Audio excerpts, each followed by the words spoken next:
fala Dev Patrick Spack aqui da Escola de Código. Hoje a gente vai conversar sobre tipos de dados em Python. Se você não é inscrito no canal, aproveita aí e se inscreve e também deixa aquele like para dar aquela fortalecida. Assim o canal cresce e eu consigo trazer melhores conteúdos para você. O Python, ele organiza os dados em grupos que ele chama de tipos de dados.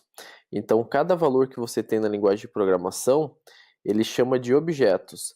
Por exemplo, o número 2, ou o texto olá mundo, ele chama disso de objetos. Qualquer objeto no Python sempre tem 3 propriedades, que são identidade, tipo de dado e valor. A identidade do objeto é a posição desse objeto na memória do computador. Então, como você sabe, o computador ele tem uma memória. Qualquer valor que você armazene no seu computador, ele fica alocado, fica reservado no espaço da memória. A identidade do objeto é essa referência desse valor na memória do computador. Isso é chamado de identidade do objeto. Tipo de dado do objeto é a categoria de dado que o objeto pertence. Então, por exemplo, o número 2, ele pertence a uma categoria, que é um tipo de dado. O texto olá mundo, ele pertence a outra categoria e é outro tipo de dado. A gente vai ver isso logo a seguir. Já o valor do objeto é o valor mesmo que representa esse objeto. Então, por exemplo, o número 2, o valor dele é 2. O texto olá mundo, o valor dele é o texto olá mundo. Então, é realmente aquilo que representa. Então, é aquilo que o objeto armazena.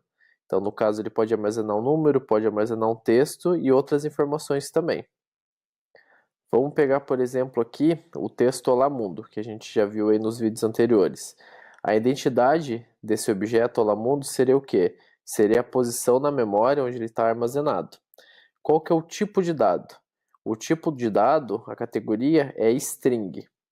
E qual é o valor? O valor é o próprio texto olá mundo. Bom, agora você deve estar se perguntando, mas o que é uma string? Na programação, a string é uma sequência de caracteres, de um ou mais caracteres, que eles são cercados por aspas simples ou aspas duplas. O importante é, se você começar com aspas simples, tem que terminar com aspas simples. Se você começar com aspas duplas, tem que terminar com aspas duplas. E o caractere é a letra A, I, O.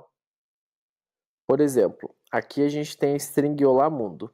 A string olá mundo aqui no primeiro exemplo, ela está com aspas simples, mas também você pode usar com aspas duplas. Qualquer uma dessas duas formas caracteriza que isso aqui é uma string, que é uma sequência de um ou mais caracteres. E o caractere é a própria letra, então é o O, o L, o A, ou até o número 1, 2, 3, cercados aqui por aspas simples ou duplas. Na programação, a gente também tem os números inteiros. Então, os números inteiros são os números 1, 2, 3, 4, os números que a gente conta, né? E são os números que são considerados inteiros. Na programação, o tipo desse dado é o integer, que representa inteiro. Seria, se você traduzir integer para português, seria inteiro. Então, esse é o tipo de dado, integer.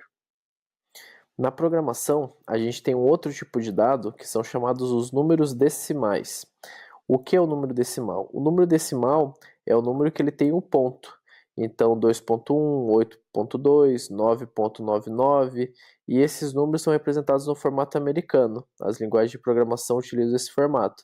No Brasil seria com vírgula, né? 2,1, 8,2 e assim por diante. Esse é o tipo de dado float.